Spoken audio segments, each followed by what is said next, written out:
हरे कृष्णा साई भक्तों को पंचांग प्रणाम। हरे कृष्णा हरे प्रियंका कृष्णा माता जी। प्रतिभा माता जी पंचांग प्रणाम। हरे कृष्णा रागिनी कृष्णा माता जी जस्मिता माता जी प्रणाम। पंचांग प्रणाम। जस्मिता माता जी पूजा कर रही हैं। हरे कृष्णा। हरे कृष्णा रूपा माता जी पंचांग प्रणाम।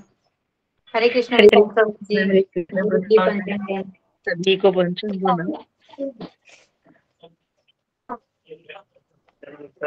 हरे कृष्णा सुनीता माता जी पंचांग प्रणाम। हरे कृष्णा माता जी प्रभु जी पंचांग प्रणाम। हरे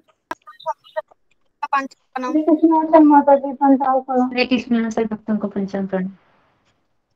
गुरु जी को पंचांग प्रणाम। हरे कृष्णा सभी भक्तों को हरे पंचांग कृष्णा प्रणाम। हरे कृष्णा। रागिनी माता जी। हरे कृष्णा कामिनी माता जी प्रियंका माता जी पंचांग प्रणाम। हरे कृष्णा अंशुल हरे कृष्णा। माता जी विशाल प्रभु जी पंचांग।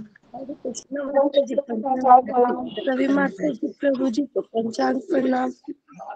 हरे कृष्णा अंचल माता जी। हरे कृष्णा माता जी पंचांग।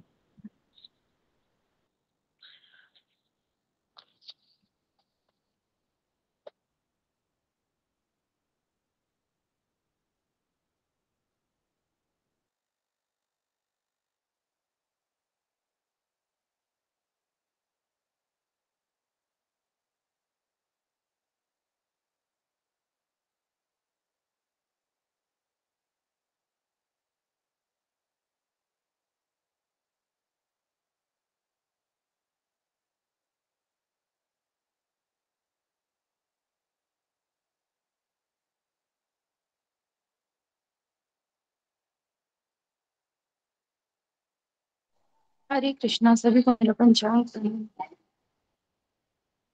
हरे कृष्णा रितम हरे कृष्णा सभी हरे वैष्णव को कृष्णा सभी पंचांग भक्तों को मेरी प्रणाम। हरे पंचांग कृष्णा प्रणाम। ऋतुपर्णा माता जी। हरे कृष्णा प्रतिभा माता जी हरे पंचांग कृष्णा प्रणाम। रूबी माता जी। हरे कृष्णा विशाल प्रभु पंचांग प्रणाम।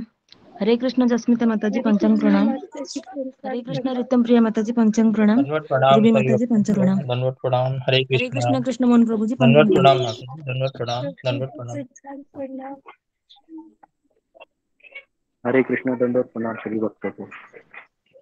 हरे कृष्ण कृष्ण मोहन प्रभु जी पंचांग प्रणाम। हरे कृष्णा हरे ऋतुपर्णा कृष्णा माता माता जी। जी। दंडवत दंडवत प्रणाम माता जी। दंडवत प्रणाम आपको। हरे कृष्ण। हरे कृष्णा सब भक्तों को पंचांग प्रणाम।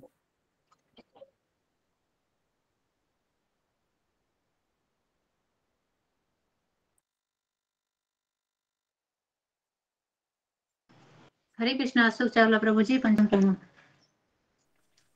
हरे कृष्णा माता जी।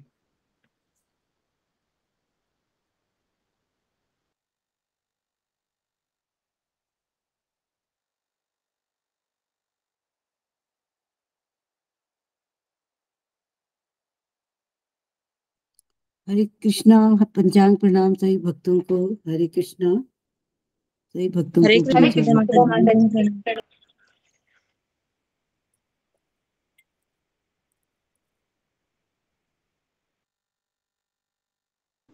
हरे कृष्णा सभी भक्तों को पंचांग प्रणाम।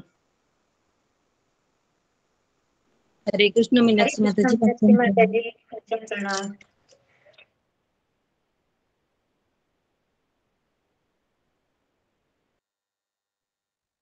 जस्मिता माता जी दंडवत प्रणाम आपको। हरे कृष्णा।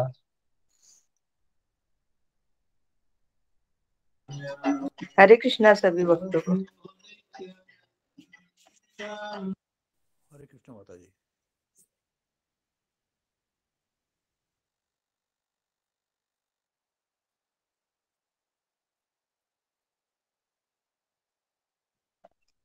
जस्मिता माता जी दंडवत प्रणाम। गुरु वंदना शुरू कर दीजिए प्लीज। हरे कृष्णा। जी जी गुरु जी। जी जी प्रभु जी। हरे कृष्णा सभी भक्तों सभी वैष्णवों को मेरा पंचांग प्रणाम। गुरु जी के चरणों में मेरा पंचांग प्रणाम। ओम नमो विष्णुपादाय कृष्णदेवताय भूतले श्री मते भक्ति वेदांत स्वामी जी के नमस्ते। नमस्ते सरस्वती देवता गौर वाणी प्रचारिणी नमस्ते स्वामी जी। श्री गुरु चरण पद्म केवल भूपति पद्म वंदे मुनि साबधानी मोते যাহারো প্রসাদে ভাই এ ভব তরিয়া যায় কৃষ্ণ প্রাপ্তি হয় হইতে শ্রী গুরু মুখ পদ্ম বাক্য চিত্তে করিয়া ঐক্য আর না কহি মনিরা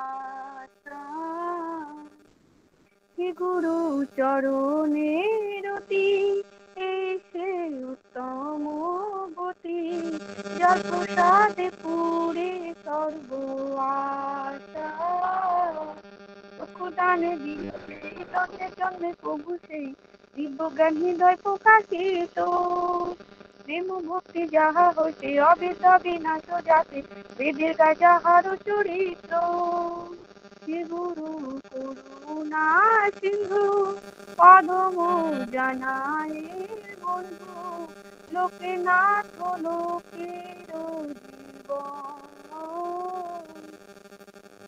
আহা প্রভু করো हरे कृष्ण सभी দয়া भक्तों को पंचांग দেব प्रणाम। মোরে পদ ছায়া দেবে খুশি হরে কৃষ্ণ কৃষ্ণ কৃষ্ণ হরে হরে হরে রাম রাম जय श्री कृष्ण प्रभु नित्यानंद श्री अद्वैत गौरांग शिवानंद गौर भक्तगण हरि बोल। हरे कृष्णा। सभी भक्तों को वैष्णव को मेरा पंचांग प्रणाम। जब भूल हो गई बहुत सुंदर माता जी, बहुत सुंदर। बहुत सुंदर माता जी, हरि बोल बहुत अच्छा गाया। सुंदर। हरे कृष्णा। दंडवत प्रणाम सभी भक्तों को, दंडवत प्रणाम। बहुत सुंदर स्मिता माता जी, बहुत बहुत धन्यवाद आपको।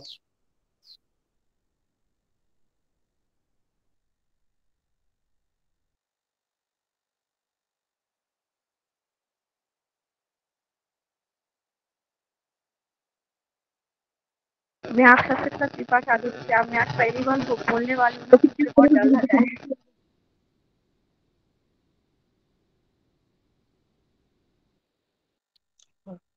जी माता जी, स्मिता माता जी, हरे दंडवत कृष्ण प्रणाम। माता जी। घबराने की बात नहीं है, सब हम सभी अपने हैं। हरे कृष्णा। सबकी दुआ आपके साथ है। हरे कृष्ण माता जी पंचांग सब भक्तों को पंचांग प्रणाम। धन्यवाद प्रभु जी।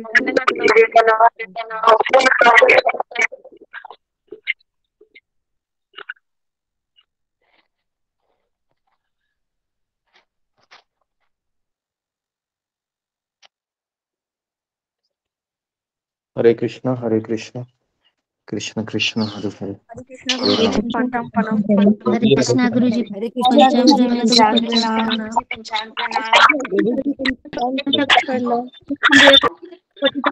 हरे कृष्णा प्रभु जी पंचांग प्रणाम। सभी को पंचांग प्रणाम। हरे कृष्णा। ओम ज्ञानतिमिरन्धस्य हरे कृष्ण गुरु जी पंचांग प्रणाम। ज्ञानांजन शलाकया माता जी। हरे कृष्णा गुरु जी पंचांग दंडवत प्रणाम। सभी भक्तों को पंचांग दंडवत प्रणाम। गुरुवे नमः। जय श्री कृष्ण चैतन्य प्रभु नित्यानंद श्री अद्वैत गदाधर श्रीवासादि गौर भक्तवृंद। हरे कृष्ण कृष्ण कृष्ण हरे हरे, हरे राम राम राम हरे हरे। ओके। हरे कृष्ण जी। पंचांग प्रणाम गुरु जी। हरे कृष्ण गुरु जी पंचांग प्रणाम। हरे कृष्ण गुरु जी पंचांग प्रणाम। हरे कृष्णा सभी जी हरे कृष्ण जी पंचांग सबको स्वागत है। हरे कृष्णा गुरु जी पंचांग हरे कृष्ण प्रणाम। सभी भक्तों को पंचांग हरे प्रणाम। कृष्ण सबको स्वागत है। हरे कृष्ण हरे कृष्ण हरे कृष्ण हरे कृष्ण। जी ओके, तो हम आगे बढ़ते हैं। तो जी कुछ अनाउंसमेंट है कृष्ण प्रभु? जी गुरु जी, दंडवत प्रणाम गुरु जी। कुछ नहीं है गुरु जी, कोई ठीक है। तो आज तो किनका टर्न था आज? जसमीता माता जी। हाँ बताइए, 5 मिनट में बताइए जो भी है। आए हैं वो ज्वाइन किए हैं? जी जी, गुरु वंदना वे भी की है माता जी ने।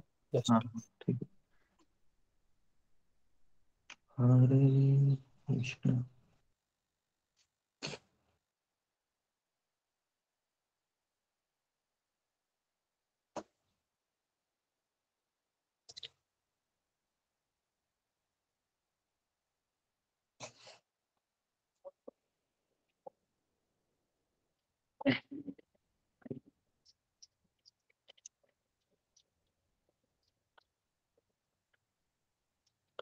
आप म्यूट हो माता जी, आप उसको अनम्यूट करो पहले।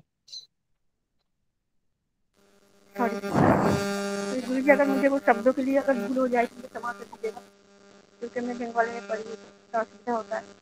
तीन दोस्त जो है, तीन दोस्त आध्यात्मिक खोज के लिए निकलते हैं, गैरी, रिचर्ड और फ्रैंक। न्यूयॉर्क के एयरपोर्ट में वो लोग मच्छरदानी टांग के तीन जन सोते हैं। तो उसमें फ्रैंक चिल्लाता है कि चोरी हो गया, मेरे जो भी जितने भी पैसे थे सब चोरी हो गए। तो उसमें फिर दोनों जो रहते रिचार्ज और गैरी, तो वो थोड़ा निराश हो जाते हैं। तो वो फिर फ्रैंक बोलते हैं कि मैं चला जाऊंगा, मैं जाता हूँ क्योंकि पैसे चोरी हो गए, तो तुम दोनों के आना चाहते हो? तो फिर गैरी बोलता है ये नहीं, हम नहीं जाएंगे। तो फिर फिर फ्रैंक बोलता है कि ठीक है, आप लोग जाओ, मैं आप लोग को ढूंढ लूंगा, वहाँ पर जाके मिलूंगा मैं आपसे। फिर वो गुरुजी और मतलब महाराज जी और ये जो रिचर्ड है, गैरी है, तो वो दोनों निकल जाते हैं और वो फ्रैंक जो है वो अपना जो सामान है वो समेट के वो चला जाता है। तो फिर वो गुरुजी बोलते हैं कि वो मुझे थोड़ा मतलब हल्का लग रहा है, क्योंकि वो एक डिपेंडेंट होता है ना, वो मैं नहीं, अभी थोड़ा हल्का लगता है। वहाँ से वो लोग ज़्यादा पैसा भी नहीं थे गुरुजी के पास, जो भी जितना भी था, तो वहाँ से वो लोग क्या करते हैं,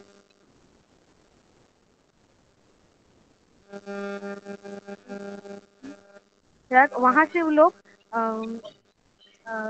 गुरुजी कहते हैं जो सुख सुविधा जो फ्रैंक था उसके मन में क्या था, वो आध्यात्मिक खोज के लिए वो नहीं गया था, वो अपनी जो सुख सुविधा जो घूमने के लिए वो गया था। तो इसलिए उसका जो पैसा चोरी हो गया, तो उसमें वो थोड़ा निराश हो गया, क्योंकि उसके पैसे चोरी हो गए थे, इसलिए वो वहाँ से चला जाता है। तो वहाँ से गुरुजी और वो जो उनका जो मित्र था, वो वहाँ से उन लोग दो निकल जाते हैं। फ्रैंक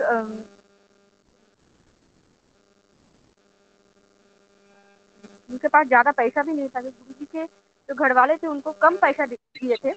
तो उसमें फिर वहाँ से वो लोग एन वैन में जाते हैं दोनों, 21 नंबर पेज में आपने बताया थे। तो वहाँ से वो जो गुरुजी है और उनके जो दोस्त थे, वहाँ से उनसे कुछ मित्र से वो मुलाकात करते हैं वहाँ से। तो वहाँ से वो लोग मित्र से मुलाकात करते हैं और गुरुजी ये कहते हैं कि मेरे लिए, हमारे लिए कुछ जो चीज़ है वो वेट करिए हमारे लिए कुछ। तो फिर वहाँ से निकल जाते हैं। फिर एक छोटी सी दुनिया हमारे लिए वेट कर रही है। फिर कुछ घंटों के बाद लोग जाते हैं। फिर वहाँ से इस जगह पे दोस्त के साथ जाते हैं, वहाँ पर रहते हैं। फिर वहाँ से कुछ खाते हैं दोस्त के घर, वहाँ पर खा के आराम करके वहाँ से निकल जाते हैं। फिर वहाँ से कुछ हिप्पी से मुलाकात होती है, जहाँ पर दर्जन हिप्पी रहते हैं वहाँ पर। तो फिर वो लोग हरी जो क्या बोलते हैं वो नशे की पदार्थ खाते हैं, और वहाँ पर वो घर था, अंधेरा था, वहाँ पर चूहे यहाँ वहाँ दौड़ रहे थे। और कुछ दूध की जो पेटी है उनको एक जगह करके और एक सड़ा हुआ जो फ्लाईओवर में खड़े होके कुछ मतलब गाना गा रहे थे, और हरीश का जो माइक मतलब क्या बोलते पाइप से। तो फिर उन्होंने बोला, तो फिर गुरुजी बोले ठीक है, हम लोग निकलते हैं, हम अपने धाम पे जा रहे हैं, धाम के लिए। तो वहाँ से वो लोग निकल जाते हैं। वहाँ से वो लोग गुरुजी और उनके जो मित्र हैं वहाँ से निकल जाते हैं, और एक बोस बेगन वैन हेलेन कुछ मतलब वो ये था साउथ। फिर वहाँ पे फिर गोरा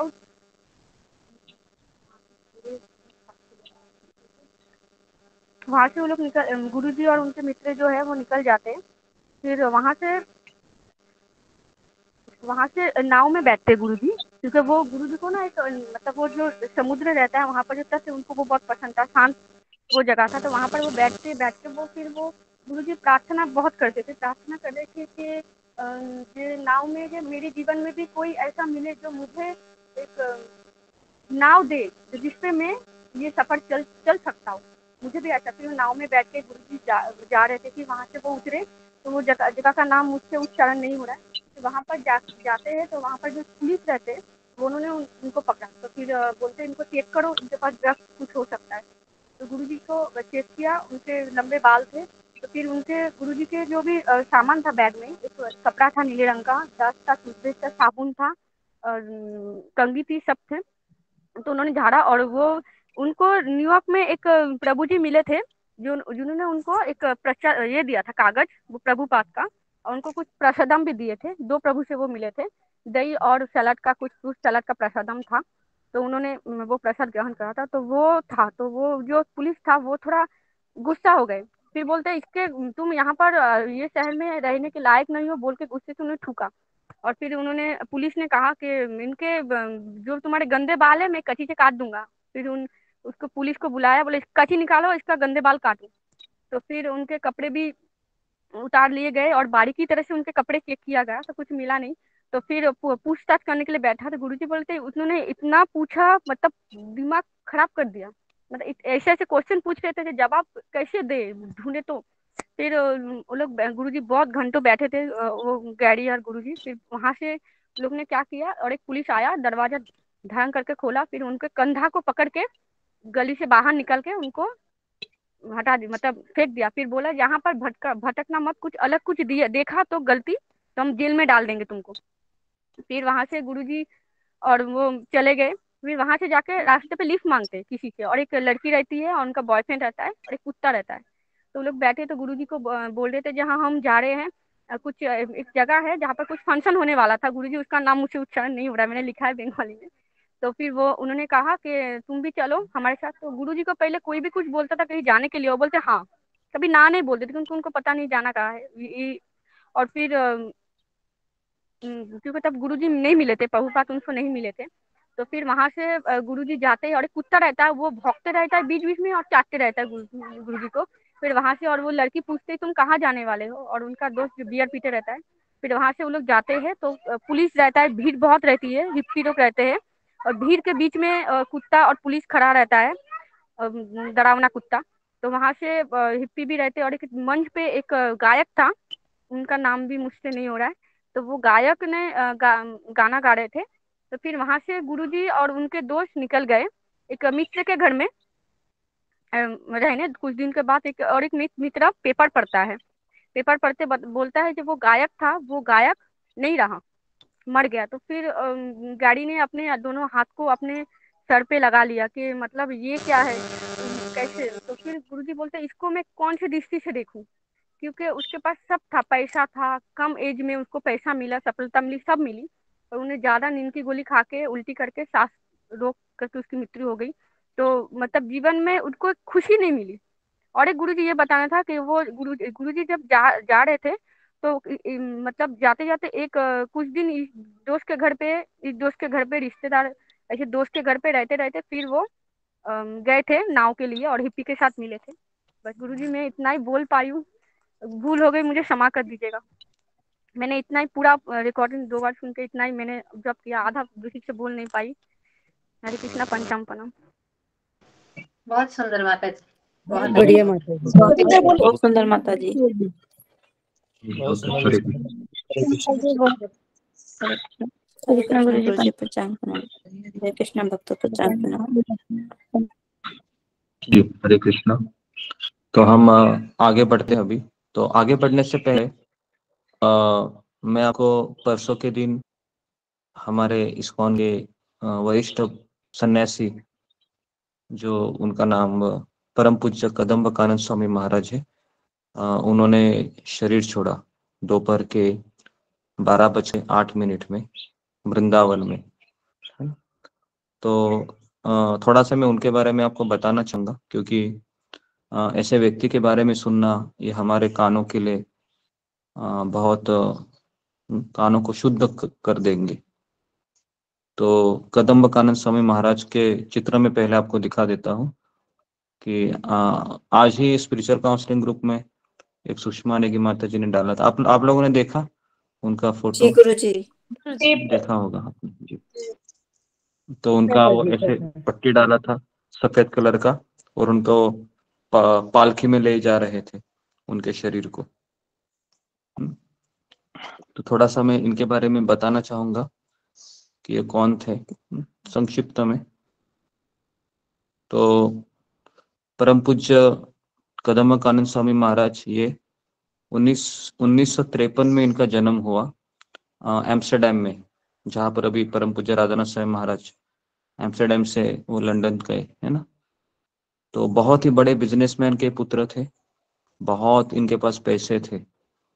लेकिन उम्र की 17 साल में इनके मन में एक जिज्ञासा उत्पन्न हुई कि मेरे जीवन का लक्ष्य क्या है, और इस तरह से जीना मुझे ठीक नहीं लग रहा है। मुझे ऐसा लगता है कि जीवन का लक्ष्य कुछ और है।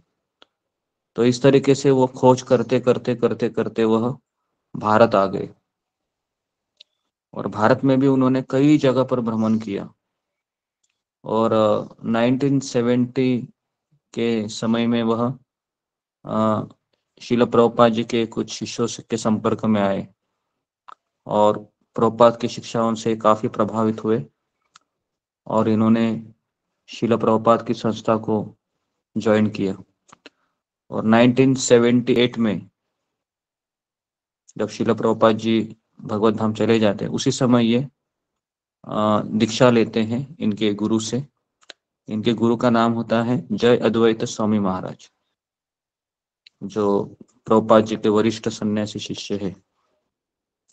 उनसे दीक्षा लेते हैं, और दीक्षा लेने के पश्चात ये काफी सारी सेवा देते हैं। 1990 से लेके 95 तक ये इस्कॉन में, वृंदावन में कृष्ण बलराम मंदिर है, उसके मंदिर के अध्यक्ष के रूप में सेवा देते हैं।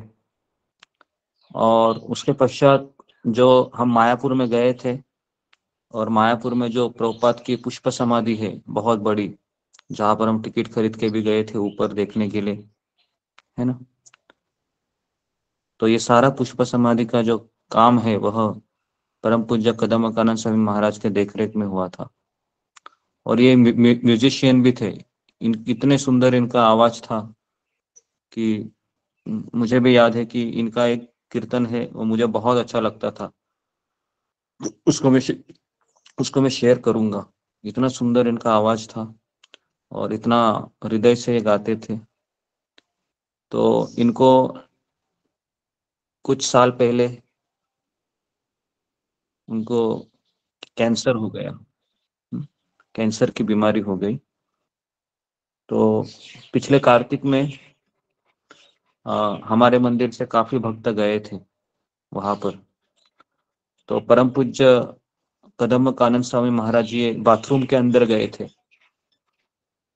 और 1.5 घंटा हो गया बाथरूम से बाहर आने के लिए। उनको 1.5 घंटा लगा। क्यों 1.5 घंटा लगा?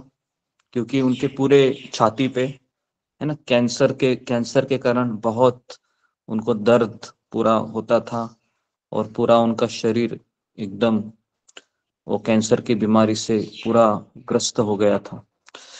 तो पूरा उनको 1.5 घंटा लगता था। लेकिन जैसे वो बाहर आ गए, उनके मुख कमल में एक स्माइल थी, है ना। और उन्होंने कहा कि क्षमा कीजिए कि आप लोगों को प्रतीक्षा करनी पड़ी, क्या करूं, हमारा शरीर ही अभी ऐसे हुआ है। और इस तरीके से वह उनसे वार्तालाप करते रहे।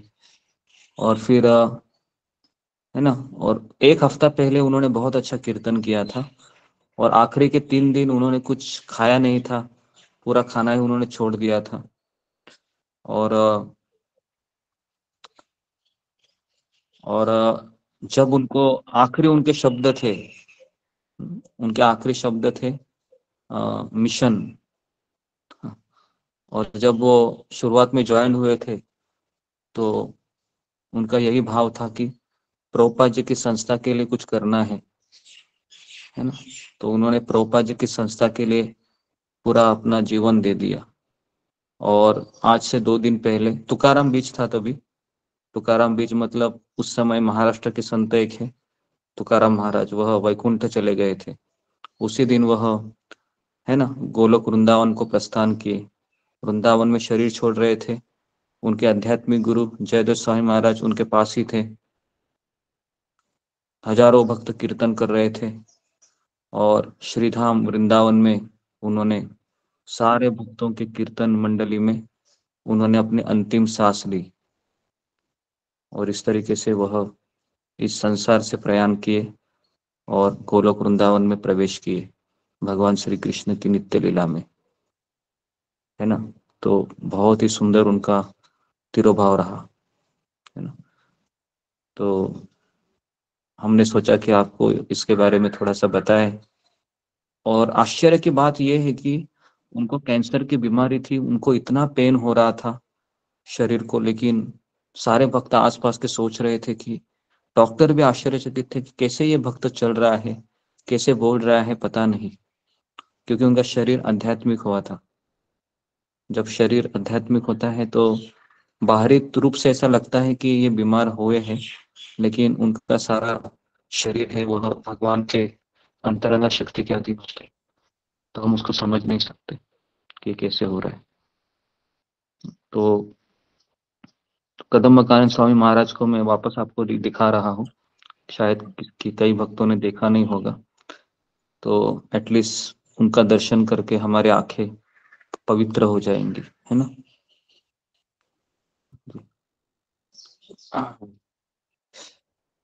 तो मैं एक वीडियो ही दिखा देता हूँ आपको कि उनका लास्ट राइड का जो वीडियो था, मैंने भी देखा नहीं।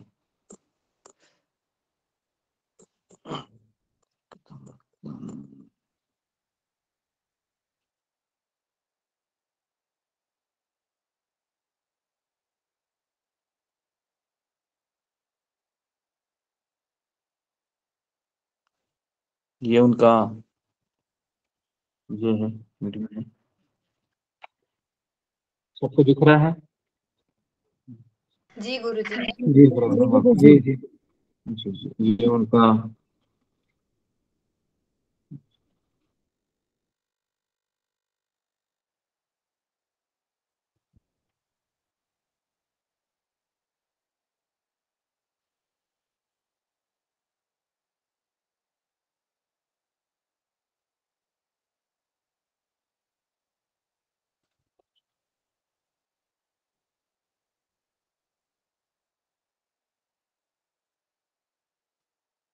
और ये इनके आध्यात्मिक गुरु है कदम साई महाराज, और ये समाधि का आप देख सकते हो कि समाधि का निर्माण हो रहा था उस समय में।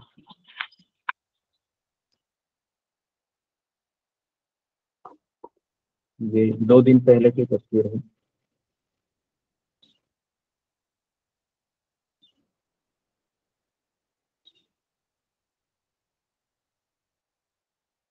तो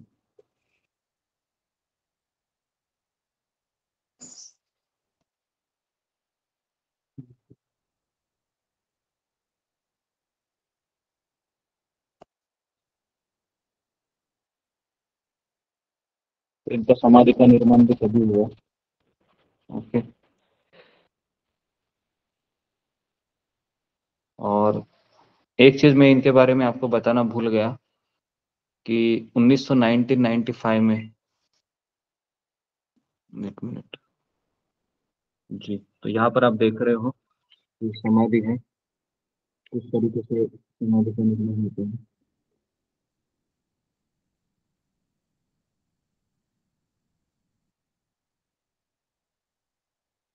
है ना। तो नमक डाला जाता है शरीर के ऊपर, और इस तरीके से उन्होंने अपना शरीर छोड़ा, है ना, श्रीधाम अपने वृंदावन में। तो इसके लिए वैष्णव है वो कभी मरते नहीं है, वैष्णव अपनी वाणी से हमेशा जीवित रहते हैं। भक्तिविनोद ठाकुर कहते हैं वह मूर्ख है जो सोचता है वैष्णव मर गया। वैष्णव कभी मरते नहीं है, वैष्णव अपने वाणी से हमेशा जीवित रहते हैं। और 1995 में जब वह अध्यक्ष थे वृंदावन में, तब सुबह 4 बजे जब वो बाथरूम में नहा रहे थे, तो उनको किसी एनवीएस व्यक्ति ने उनको गोली मार दी। हाँ, ये मैं बताना आपको भूल गया। तो काफी उनको खून आ रहा था, लेकिन अस्पताल में एडमिट होने के पश्चात वह ठीक हो गए। लेकिन जब उस व्यक्ति को लाया गया उनके सामने जिन्होंने गोली मारी थी, है ना, तो कदम कानन महाराज ने कहा कि छोड़ दो इसको, मुझे इनसे कुछ शिकायत नहीं है। तो ये सारे लक्षण साधारण व्यक्ति के नहीं हो सकते। और 1999 में इन्होंने संन्यास लिया था अपने गुरु महाराज से, और 2070 से लेकर 20 तक प्रभुपाद का मेन मंदिर था न्यूयॉर्क, वहां पर वो 3 साल से अधिक समय वहां पर वो रहे थे। और साउथ अफ्रीका में इन्होंने काफी प्रचार किया, अफ्रीकन लोगों को भक्ति दे दिया इन्होंने। है ना। तो ऐसे वचनों के बारे में सुनने से, उनको देखने से, है ना, पूरा आत्मा हमारा शुद्ध होता है, पवित्र होता है ना। क्योंकि भगवान कहते हैं कि मैं वृंदावन में नहीं रहता हूँ, ना मैं वैकुंठ में रहता हूँ, जहाँ पर मेरे भक्त मेरी कथा करते हैं, मेरा कीर्तन करते हैं, मैं बस वहीं पर रहता हूँ, है ना। ओके, तो परम पूज्य, है ना, कदम्ब कानन स्वामी महाराज की जय। ओके, तो अभी हम आगे बढ़ते हैं हमारे किताब के। तो जब जब ऐसे सन्यासी प्रभुपाद के जो निकटतम शिष्य है, उनका जब भी शरीर छूटता है, तो हमें उनके बारे में याद करना है कि, है ना, कितने लोग चाहेंगे कि, है ना, हमारा भी इस तरह से शरीर छूटे, है ना, वृंदावन में। थोड़ा सा डर भी लगता है, लेकिन ये तो होना ही है एक ना एक दिन। अगर ऐसा नहीं होगा तो दूसरी तरीके से होगा, लेकिन होने वाला तो है ही। तो हम क्यों ना भगवान से प्रार्थना करें कि जहाँ पर सारे भक्त कीर्तन कर रहे हो, है ना, उसी समय मेरे शरीर से प्राण निकल जाए और मैं आपके पास भगवान हमेशा के लिए आ जाऊं।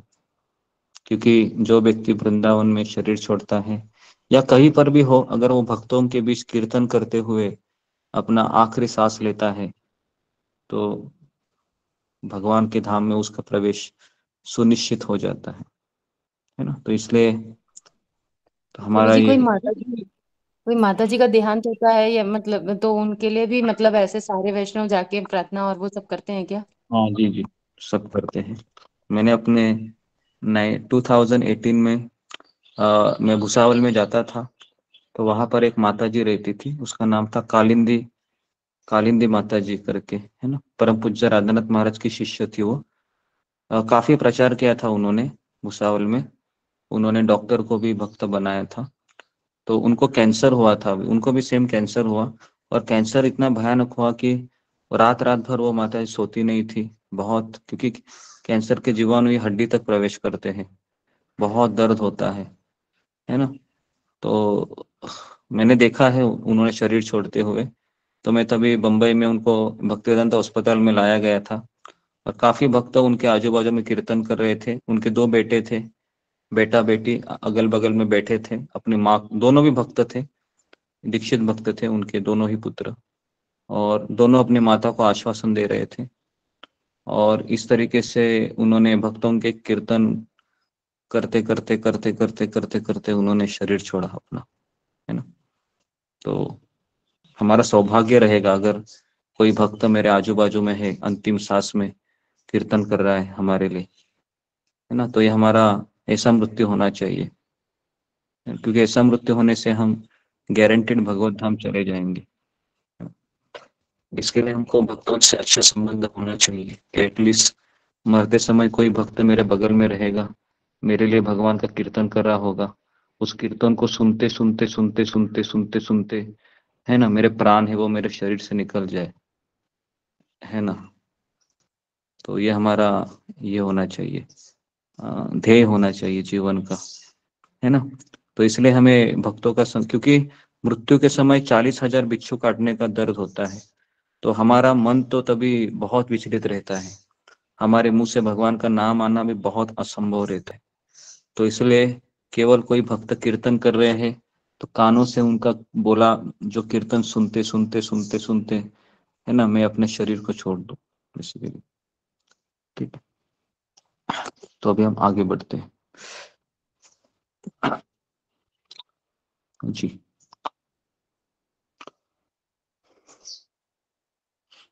तो कल हमने यहाँ पर थे हम कि महाराज है वह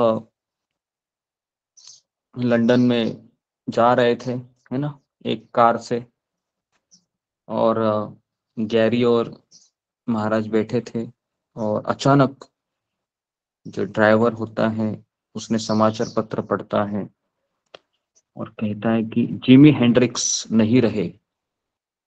महाराज कह रहे हैं कि कुछ दिन पहले ही मैंने उसके शो देखा था, सब कुछ था उसके पास जो एक व्यक्ति चाहता है इस संसार से, अच्छा पैसा था, है ना। बहुत सारे उसके पास गर्लफ्रेंड्स भी थी, बहुत फेमस था वो, है ना। कई बहुत सारा ऐश्वर्य उसके पास था, लेकिन फिर भी उसने नींद की गोली खा ली। और नींद की गोली खाने से क्या हुआ, उनका सांस है वो, है ना, रुक गई और उसने अपना अंतिम सांस लेके शरीर छोड़ा। महाराज कह रहे थे कि मैं इससे क्या सीख सकता हूँ। अपने आप से पूछा, हेंड्रिक्स के पास इतनी कम उम्र में सब कुछ था, धन था, नाम था, विलक्षण प्रतिभा थी, पूरी दुनिया लालायित रहती थी उसको देखने के लिए, मैंने बर्बाद कर दिया। तो फिर भी वो असंतुष्ट था। एटलीस्ट हमें ये एग्जाम्पल सुनकर इतना तो समझ में आना चाहिए कि ठीक है, मेरा जीवन तो मुझे समझ में आ रहा है, लेकिन हमें अपने बच्चों की परवरिश करनी है। तो कभी हमको हमारे बच्चों को ऐसा उदाहरण नहीं देने चाहिए कि तुमको जिंदगी में बहुत धन कमाना है, नाम कमाना है ना। आजकल के माता पिता ऐसे उदाहरण देते हैं। तो एटलीस्ट हमको देखिए, ये जो जिमी हेंड्रिक्स था उसके पास सब कुछ था, है ना। और 2 साल पहले हमारे भारत में भी एक फिल्म स्टार ने सुसाइड किया था, जिसका नाम था सुशांत सिंह राजपूत। उसके पास भी सब कुछ था, लेकिन एक चीज हमें पूरा कन्विक्शन चाहिए कि मेरे पास धन भी आएगा ना, उस धन से मैं थोड़ा सी सुविधा को मैं खरीद लूंगा, लेकिन मेरा आत्मा कभी शांत नहीं होगा उससे, है ना। मेरा आत्मा हमेशा दुखी रहेगा। और इसलिए आत्मा के लिए सबसे बड़ा खाना है, वह है भक्तों का संग। अगर उसको भक्तों का संग मिल गया ना, तो चट्टाने जैसी वो समस्याओं की आसानी से पचा सकता है। और अगर उसको भक्तों का संग नहीं है, अकेला ही माला कर रहा है, अकेला ही यूट्यूब में जा रहा है, प्रवचन सुन रहा है ना, तो क्या होगा, तो उसको शक्ति नहीं मिलेगी। क्योंकि शक्ति ये कहाँ से मिलती है, तो शक्ति ये भक्तों के संगति से मिलती है। तो इसलिए हमें भक्तों की संगति करने के लिए लालायित रहना चाहिए। अगर मेरे आजू बाजू में भक्त है, मेरे लिए कीर्तन कर रहे हैं, है ना, तो क्या होगा, तो उनको देखते देखते मैं मेरा जीवन जी लूंगा। लेकिन अगर मेरे पास कोई नहीं है, मैं अकेला हूँ, है ना, मुझे कृष्ण अच्छे लगते हैं, लेकिन मेरे साथ कोई नहीं है, तो क्या होगा, तो हम जीवन को जी नहीं पाएंगे। तो इसके लिए हमें भक्तों का संग बहुत जरूरी है। और परम पूज्य राधानाथ स्वामी महाराज तब सोच रहे थे कि मैं इससे क्या सीख सकता हूँ, है ना। और फिर महाराज ने कहा कि कृतज्ञता ये सबसे महत्वपूर्ण गुण है जो मेरे माता पिता ने मुझे और मेरे भाइयों को सिखाया था। कृतज्ञता हमेशा अपने आप को पूछना चाहिए, क्या मैं कृतज्ञ हूँ। परिवार में भी अगर कोई पति बोलेगा कि, है ना, मेरे पत्नी ने सब कुछ किया है, 10 साल, 15 साल, 20 साल, है ना, उसने मेरी बहुत सहायता की, हेल्प किया, तो जब वो याद करेगा तो बेसिकली वह कृतज्ञ रहेगा उसके प्रति। पत्नी भी अगर सोचेगी कि पति ने इतना जिम्मेदारी उठाया, सब कुछ कर रहे हो, है ना, तो कभी एक दूसरे में कभी लड़ाई नहीं हुआ। लड़ाई का कारण मेन है कि कृतज्ञता का अभाव है। कृतज्ञता ये बहुत जरूरी है किसी भी रिलेशनशिप में। अगर मैं कृष्ण से संबंध बनाना चाहता हूँ, अगर मैं गुरु से संबंध बनाना चाहता हूँ, तो मुझे उनके प्रति कृतज्ञ होना चाहिए। अगर वो नहीं है, कोई शुरुआत ही नहीं है फिर। तो महाराज कह रहे थे कि मेरी माँ ने मुझे ये गुण सिखाया था, पिताजी ने भी सिखाया था।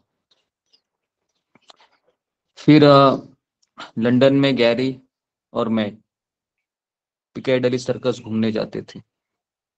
हमारे साथ भड़कीले पहनावे में नशेड़ी, गंजेड़ी और शांति शांति कहने वाले हिप्पी रहते थे।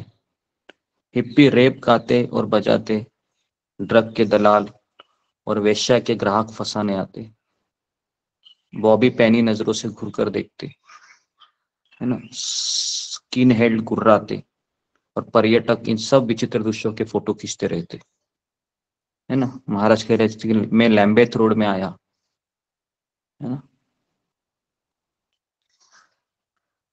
वहां पर ब्रिटिश संसद से नदी के उस पार एक कैथोलिक पादरी मिला जो युवा यात्रियों से सहानुभूति रखता था। हर रात 9 बजे वह अपने चर्च का पथरीला तहखाना युवाओं को निशुल्क सोने के लिए खोल देता था।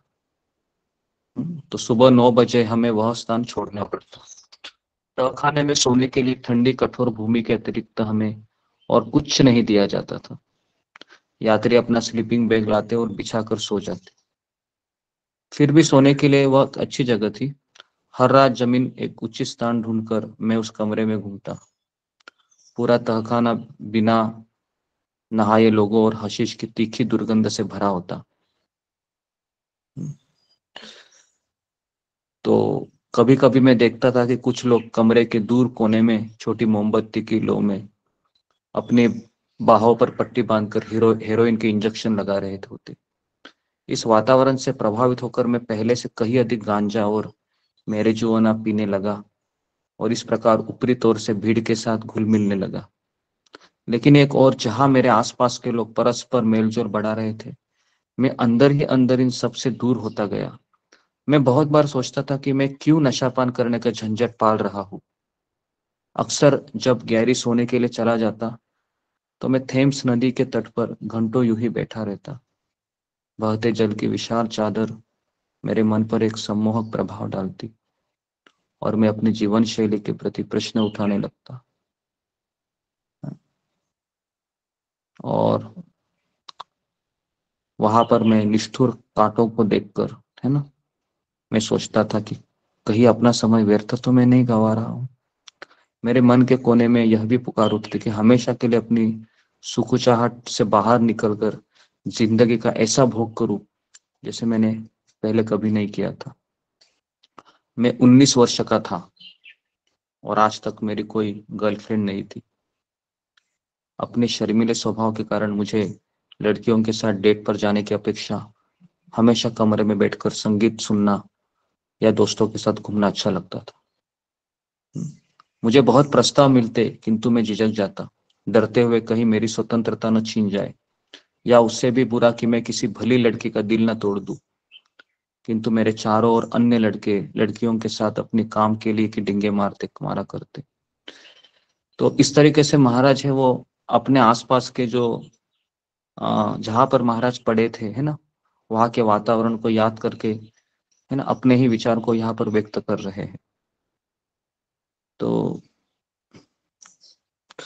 उसके बाद महाराज कह रहे हैं कि एक शक्ति थी मुझे इन सबसे दूर खींच रही थी, है ना।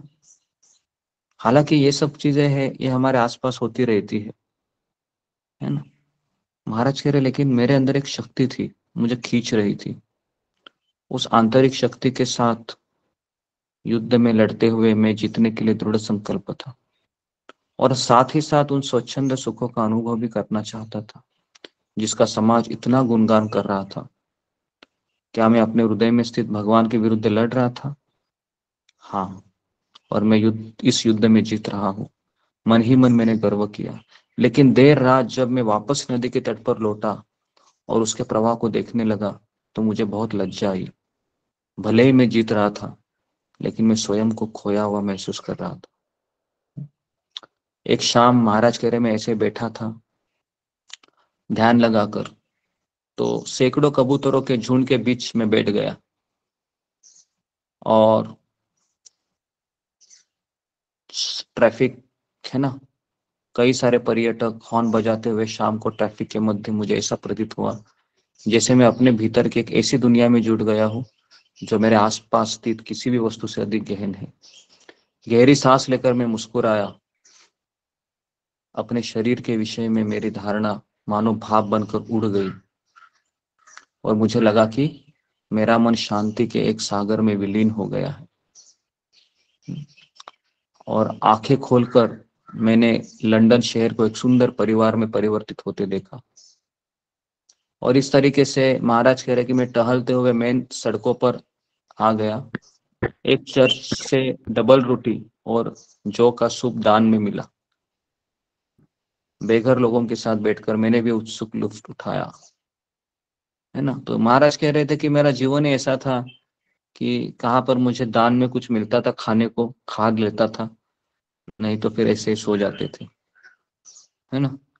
तो महाराज कह रहे थे कि वहां पर मैं फिर चर्च में जाकर एक लकड़ी के बेंच पर बैठकर पवित्र बाइबल पढ़ने लगा, और उसमें से एक पैराग्राफ था जो मेरे हृदय को छू गया। उसमें ईसा मसीह ने कहा था, लोगों की भीड़ से बाहर आओ और अलग हो जाओ। महाराज का मैंने विचार करने लगा, क्या मैं अपने मित्र और समाज के फैशनों के साथ सामंजस्य बिठाने के प्रयास में अपना जीवन व्यर्थ गवा रहा हूं? क्यों ना मैं अपनी शर्तों पर जीने का प्रयत्न करूं, और शायद कभी भविष्य में भगवान की शर्तों पर भी।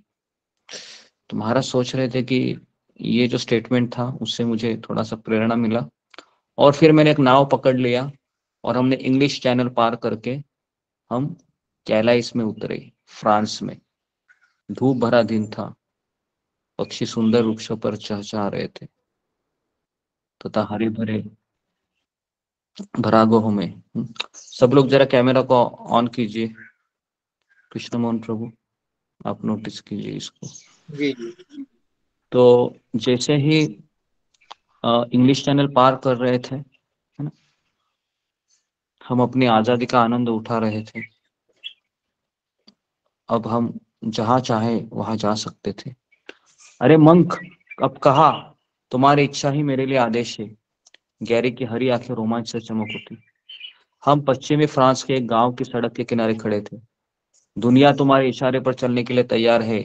गैरी ने अपनी जींस की पिछली जेब से पश्चिमी यूरोप का एक फटा पुराना नक्शा निकाला और अलग अलग स्थानों को इंगित किया। कहाँ जाना है बोलो? मोरक्को, स्पेन, पेरिस, रोम, स्विट्जरलैंड, जर्मनी। कहाँ चलोगे? तुम कहाँ जाना चाहोगे गैरी? हर जगह। किंतु प्रश्न यह है कि किस क्रम में? एक क्षण के लिए सोचते हुए मैंने उन लहरों को याद किया जिन्हें मैं अक्सर ध्यान में देखा करता था।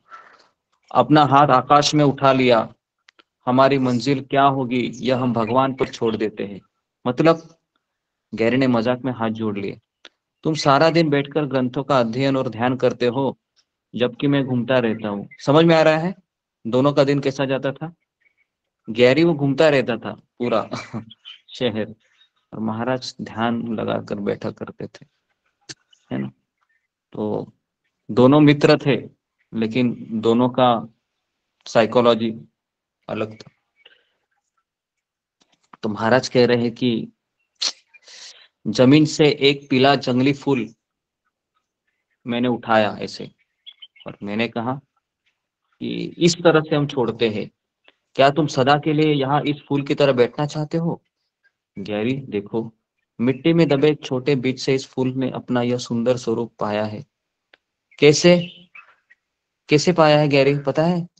उसने अपनी नीतू को भगवान पर छोड़ दिया है। गैरी कह रहा है, तुम जीत गए भाई। तुम्हारा यह मोहक काव्य ऊंचाई की में मेरी सहायता करेगा। फूल को सूंघते हुए मुझे एक विचार सूझा। जब भी कोई कार हमारे रुकेगी तो सबसे पहले वे क्या पूछते हैं? चलो हम दोनों एक नाटक करते हैं। तो अभी महाराज गैरी को कहते हैं, तुम ड्राइवर बन जाओ, है ना, और हम दोनों की भूमिका निभाता हूँ। गैरी ने कंधे उचकाए। हेलो, आप कहाँ जा रहे हो?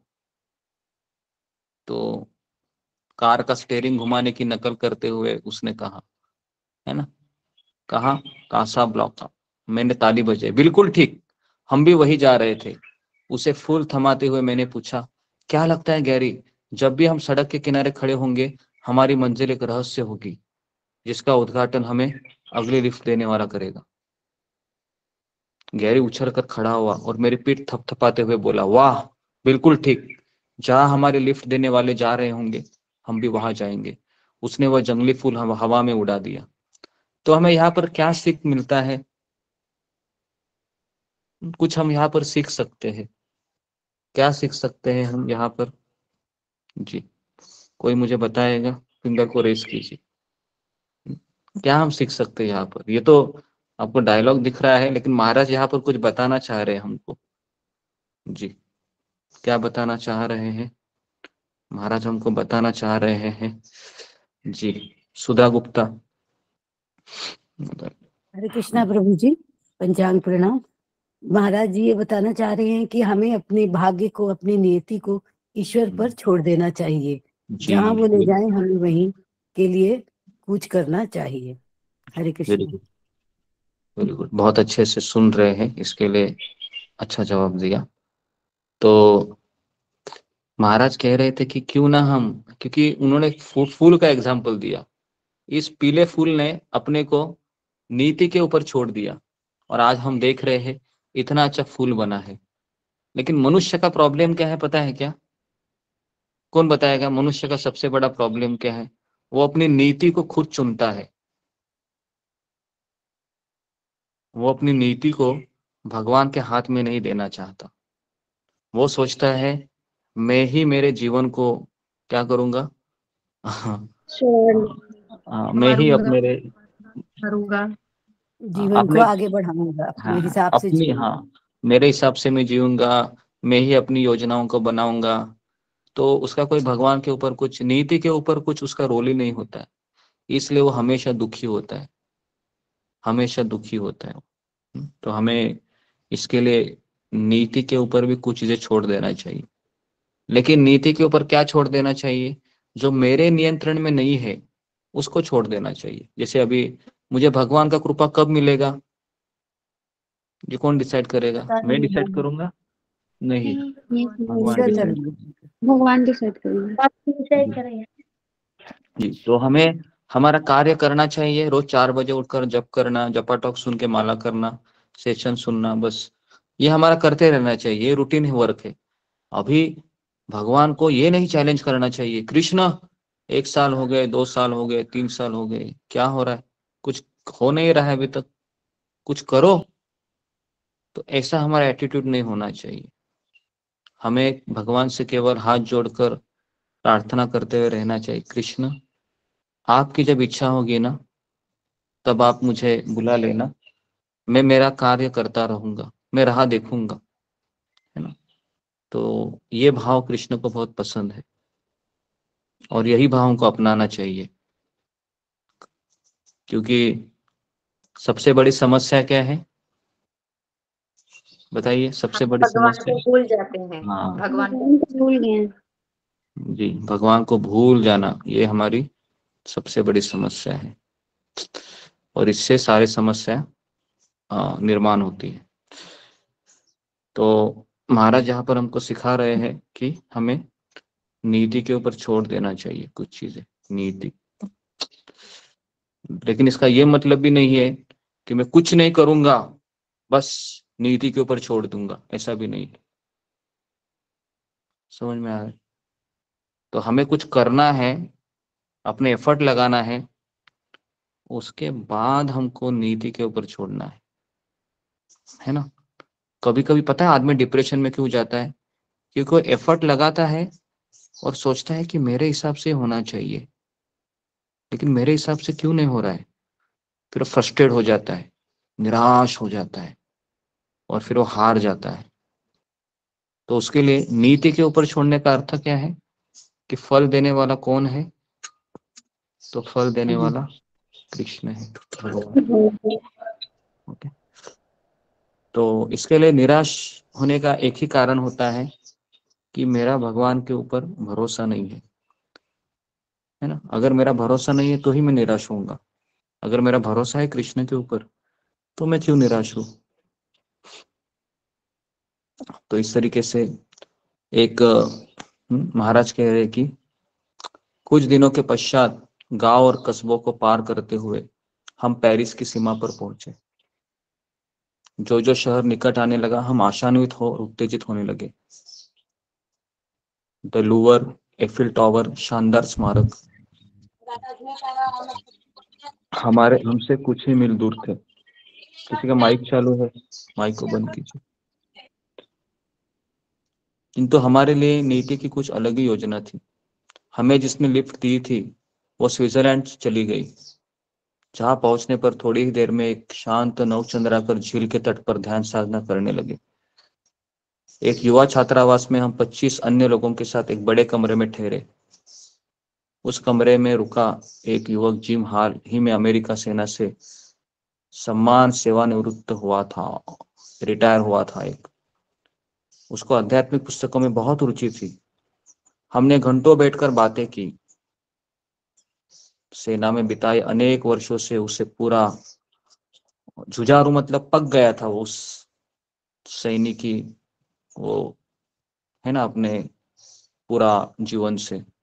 एक दिन उत्सुकता ने जिम ने पूछा, मंक, वियतनाम युद्ध में दौरान तुम ड्राफ्ट से कैसे बच गए सेना के भर्ती में?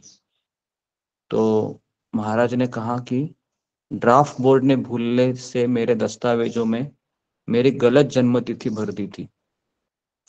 बाद में उन्होंने ड्राफ्ट लॉटरी में एक के बाद एक जन्म तिथियों के पर्चे निकाले।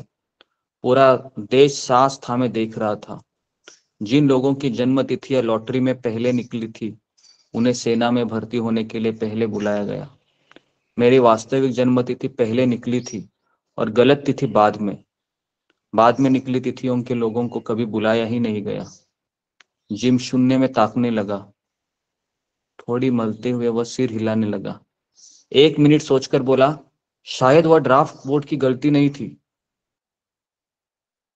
शायद भगवान ने तुम्हारे लिए कुछ और ही योजना बनाई है। ये ऐसा किसने कहा? जिम ने कहा महाराज को। जिम ने गैरी और मुझे इटली होते हुए मोरक्को चलने का निमंत्रण दिया।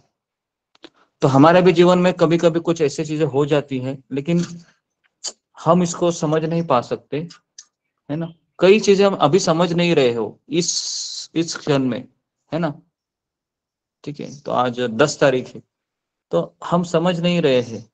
11 तारीख है, ओके, हम समझ नहीं रहे कि ये मेरे साथ क्या हो रहा है। बचपन में मैं तो ऐसा नहीं था, लेकिन ये क्या अचानक मैं माला क्या कर रहा हूँ, सत्संग मुझे अच्छा लग रहा है, क्या हो रहा है मेरे साथ? ये पहले तो मैं ऐसा नहीं था, पहले तो मैं ऐसा नहीं थी, मेरे जीवन तो कुछ और ही था। तो यहाँ पर हमें उसका उत्तर मिल रहा है, शायद भगवान ने आपके लिए कुछ और ही योजना बनाई है।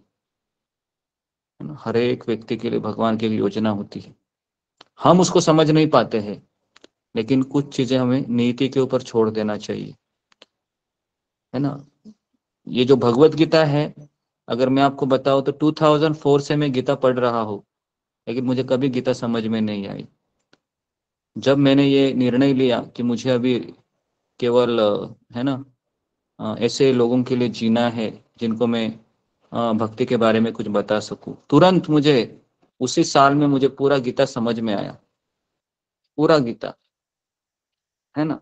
हालांकि इतने सालों से मैं गीता तो पढ़ता था, लेकिन कभी समझ में नहीं आ रहा था। तो मैं देख रहा था कि जब हमारा कोई निर्णय सेल्फलेस निस्वार्थ के भाव पर चला जाता है, तो कृष्ण हमें अंदर से प्रेरणा देते हैं, और फिर हम देखते हैं कि किस तरह से ये नीति हमें हाथ खींचकर भक्ति मार्ग पर ले जाती रहती है ना। तो इसलिए हमें केवल चलते रहना चाहिए। कृष्ण हमारे जीवन कभी बदल देंगे, कभी परिवर्तन होगा, ये हमें कृष्ण के ऊपर छोड़ देना चाहिए। तो इसके लिए है ना, भगवत गीता हम पढ़ रहे हैं, सुन रहे हैं, लेकिन जब तक हमारा इंटेंशन क्लियर नहीं है, हमारा इंटेंशन गीता सीखने का नहीं होना चाहिए, हमारा इंटेंशन शिल प्रभुपाद के आंदोलन में एक दास का भाव अपना कर सेवा करने का होना चाहिए।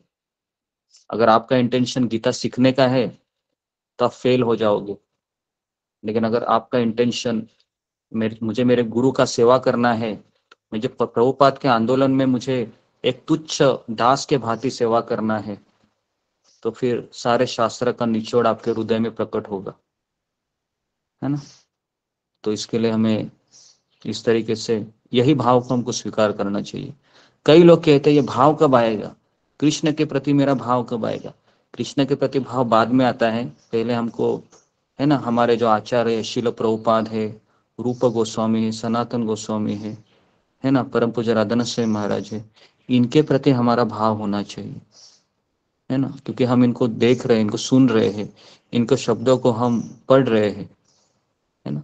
कृष्ण हमारे लिए बहुत दूर है अभी। हमारी समस्या क्या होती है, हम डायरेक्ट कृष्ण के पास छलांग लगाना जानते हैं, लेकिन ये गलत है।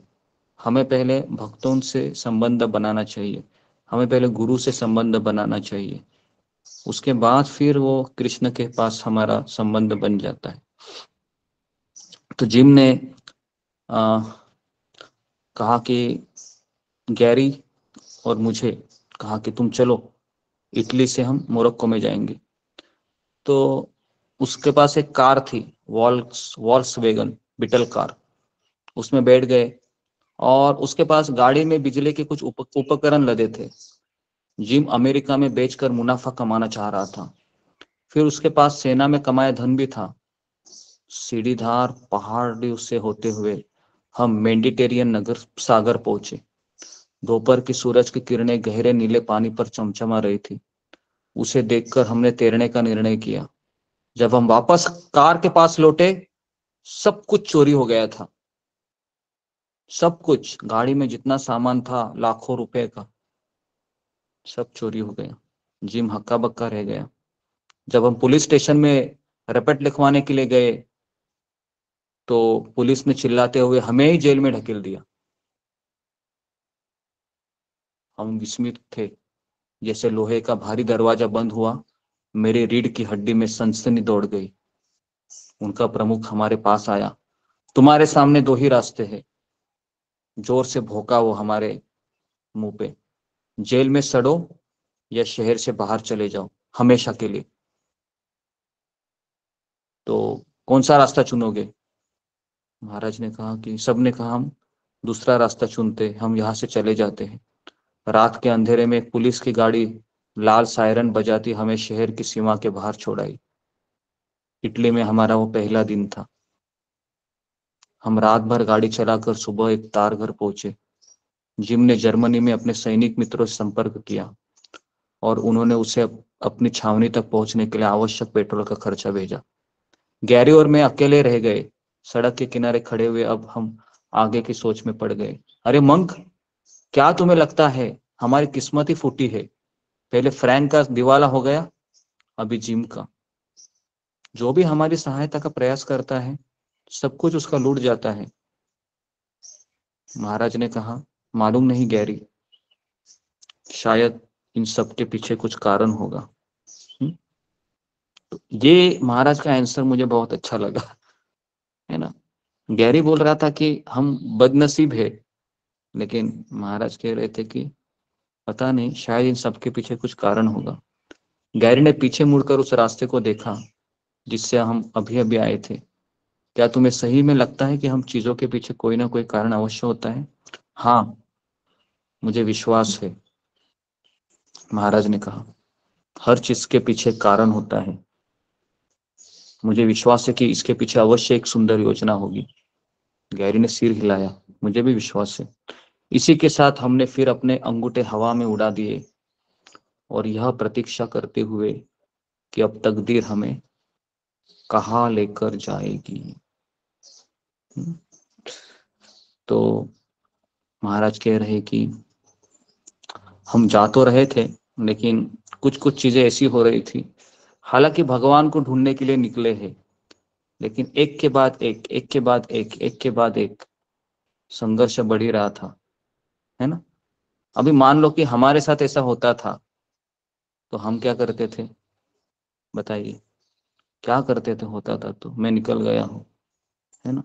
और ऐसे अगर आ रही आपत्ति तो हम तुरंत पिताजी को फोन करते थे। पिताजी, माँ बहुत याद आ रही है आपकी, मैं आ रहा हूँ, कल ही मैं आऊंगा सुबह। बहुत भयानक दुनिया है ये, पिताजी आपने बराबर कहा था, दुनिया बहुत भयानक है। मैं आ रहा हूँ माँ, है ना, खाना तैयार रखना, शाम को ही आ जाऊंगा। तो हमारा ये हो सकता है, लेकिन महाराज आगे बढ़ रहे थे और इससे भी कई और चुनौतियां, भयानक चुनौतियां महाराज का राह देख रही थी, है ना। और वृंदावन में भी महाराज को हमने देखा था कि है ना। अचानक अंधेरे में कोई काट लेता है और वो कुत्ता था और महाराज को 14 इंजेक्शन लगते हैं, है ना। आप सोच सकते हो कि भगवान को प्राप्त करना कितना कठिन नहीं है। मैं तो इसको इस तरीके से देखूंगा कि हर एक भक्त के लिए भगवान का क्वेश्चन पेपर अलग होता है। आप ये मत समझिए कि ये सब पढ़कर कि मेरे भी जीवन में ऐसा कुछ होगा, लेकिन मनोभाव भगवान का ऐसा ही रहता है। लेकिन उसके जो क्या बोलते हो, उसके जो प्रणाली होती है, पद्धति, वो अलग अलग रहती है।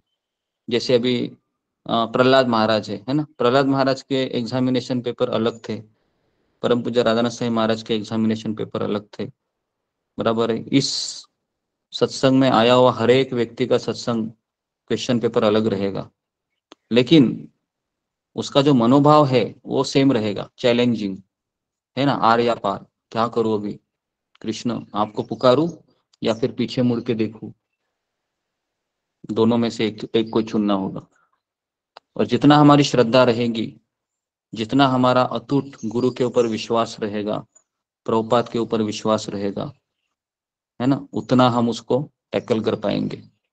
और जितना हमारा कमजोर श्रद्धा है, उतना हम फिर पीछे हटेंगे और फिर हम वापस एक जन्म लेंगे और एक जन्म लेते हैं, है ना। तो इस तरीके से भगवान हमारे सामने क्वेश्चन पेपर लाते रहते हैं। हर रोज क्वेश्चन होता है, हर रोज हमारी परीक्षा होती है। कितने लोगों का ये अनुभव है, जब से सत्संग शुरू हुआ है ना, हर शाम को हर रात को कुछ ना कुछ होते रहता ही है ऐसा अनुभव आप लोगों का कि कुछ चैलेंजेस आते रहते हैं, है ना। हर बहुत लोगों का रह सकता है, क्योंकि अभी आप ऐसी जगह पर आए हो जहां पर आप डायरेक्ट भगवत धाम जा सकते हो, है ना। तो कृष्ण अभी आपको हमेशा टटोलोगे। टटोल मतलब जिस तरह के सुनार होता है, सुनार के पास एक पत्थर होता है जिसको क्या कहते हैं, उस पत्थर को पारस, हाँ नहीं कसौटी कसौटी हाँ कसौटी, कसौटी कसौटी कसौटी कसौटी। वो अभी क्या है ना, भगवान को आपको चमकाना है, क्योंकि भगवत धाम जाने के लिए एकदम चमकीला सोना लगता है। तो भगवान क्या करेंगे, जब तक आप हम सब लोग चमक नहीं जाते हैं भगवान के हिसाब से, तब तक भगवान उसको ऐसे घिसते रहेंगे। और घिसते रहने के बाद कष्ट तो होगा ही ना। ऐसा तो नहीं ना कि आसानी से हमको घिसते घिसते हमारा मल भी चला जाएगा। तो इसके लिए, लेकिन इसका हमारा जितना हम घिसेंगे उतना हमारा साक्षात्कार होगा कि ये संसार दुखों से भरा हुआ है, ये संसार में सुख नहीं है, मैं क्यों सुख के पीछे अभी भी दौड़ रहा हूँ, है ना। तो उसका कन्विक्शन और बढ़ेगा। एक तो कन्विक्शन और बढ़ेगा, नहीं तो वो छोड़ के चला जाएगा। दोनों में से एक ही हो सकता है ना। तो ये मार्ग में भगवान कहते हैं अगर टिके रहना है तो उसके लिए धैर्य की आवश्यकता है। और जितने जैसे जैसे दिन चले जाएंगे, जैसे साल चले जाएंगे, है ना, चैलेंजेस आते रहेंगे, लेकिन हमें सत्संग, किसी ना किसी का शेल्टर हमको लेना है, आश्रय लेना है ना। अभी हमारा आश्रय अगर सत्संग है तो हम थोड़ा बहुत हम फाइट करके, है ना, अपने मन को संतुलित बनाए रख के हम आगे बढ़ सकते हैं। तो इसके लिए हमको भगवान से प्रार्थना करते रहनी चाहिए। जिस तरह से महाराज ने कल कहा था कि मैं समुद्र में अभी बैठा हूँ, कोई मेरे सामने जीवन रक्षक नौका फेंक दो ताकि मैं उसमें बैठकर इस सागर को पार करूं, है ना। तो जीवन रक्षक नौका कौन सी है हमारे लिए? हमारे लिए जीवन रक्षक नौका कौन सी है? गुरु, गुरु जी। हाँ, सत्संग जी, सत्संग है सत्संग सत्संग और जी गुरु। जी। तो हमारे पास तो ये नौका है, बस अभी क्या करना है, नौका में केवल बैठे रहना है, बराबर है। नौका में बैठे रहना है, नौका से बाहर नहीं जाना है। बाहर जाओगे तो क्या होगा, बाहर जाओगे तो हाँ डूब जाएंगे, है ना, बराबर। तो इसके लिए हमको बस केवल हमको बैठे रहना है नौका में, और कैप्टन के आदेश का पालन करना होता है। नौका में अगर आप जाओगे ना, जैसे मैं मर्चेंट नेवी में मैंने बहुत साल जॉब किया है, तो वहां पर हमको एक ना, जैसे हम एंट्री करते हैं ना, फॉर्म भरना पड़ता है।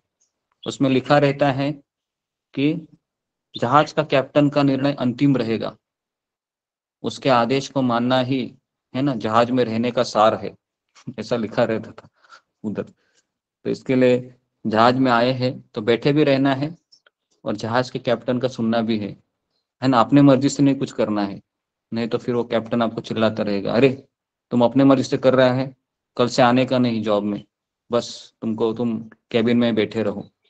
ऐसे पनिशमेंट देते हैं, पता है क्या? हम जहाँ पर जॉब करते थे वहां पर सबसे बड़ा पनिशमेंट क्या था, मिलता था क्या, कि उसको कहते थे कि तुम जॉब में मत आओ, ये उसके लिए पनिशमेंट रहता था। अभी जॉब में नहीं करेगा तो क्या होगा, वो केबिन में बैठ के उसका दिमाग खराब हो जाएगा, क्योंकि बाहर तो पूरा दरिया है ना, ऊपर भी सूर्य चांद ही दिखता है और सारे लोग हमको ऐसे देखते रहते, इसको पनिशमेंट दिया है तो कोई हमारे से बात नहीं करता है। तो आप सोच सकते हो कितना भयानक जीवन रहता है ना। तो इस तरीके से महाराज यहाँ पर हमको काफी चीजें बताए, मैं यहाँ पर रुकता हूँ।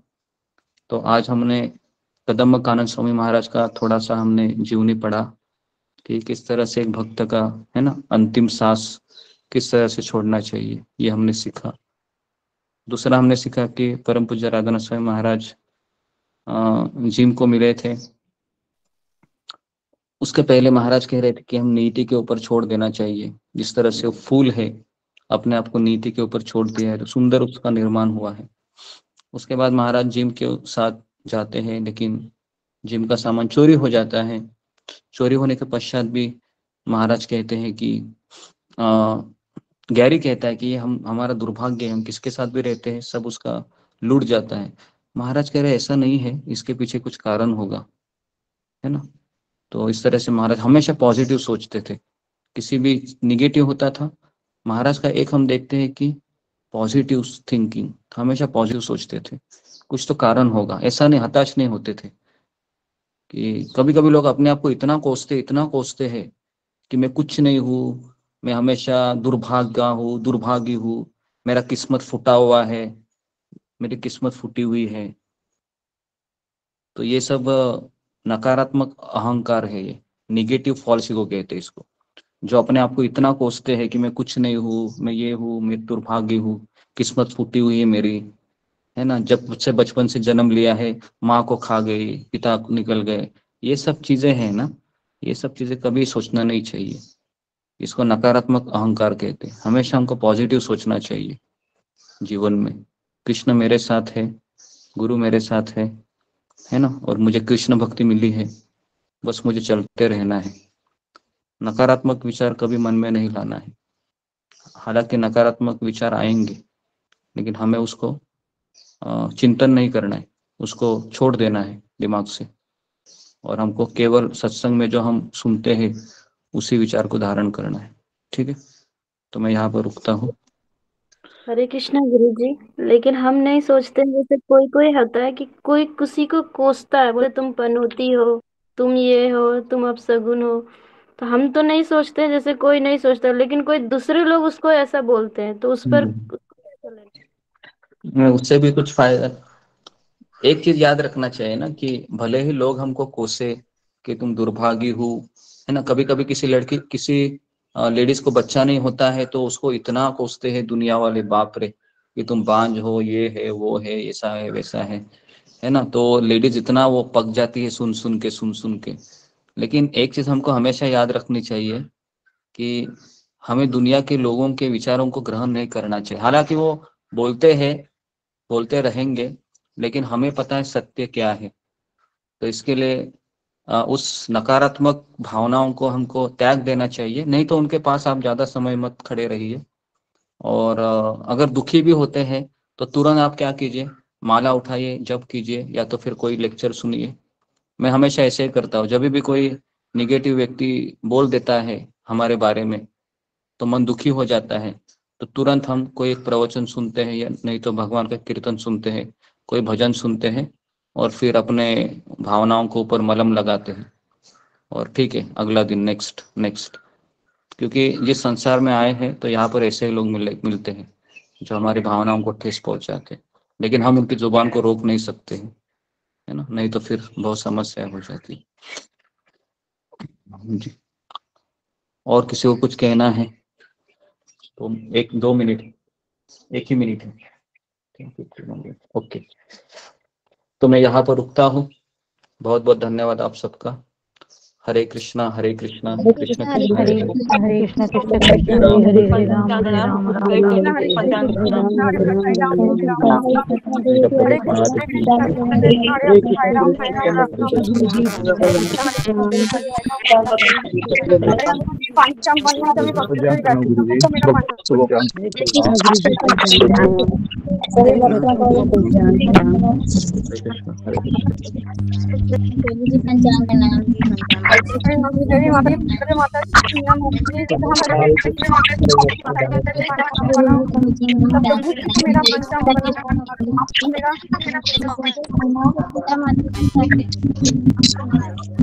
मेरा जसमीता माता जी, जसमीता माता जी पंचांग प्रणाम। सब भक्तों को पंचांग प्रणाम। सभी को पंचांग प्रणाम। हरे कृष्ण सभी भक्तों को पंचांग प्रणाम।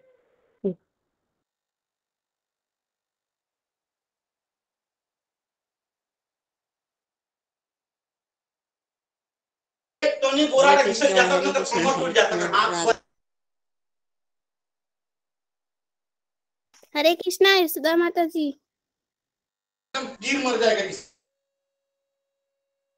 हरे कृष्णा माता जी, हरे कृष्णा।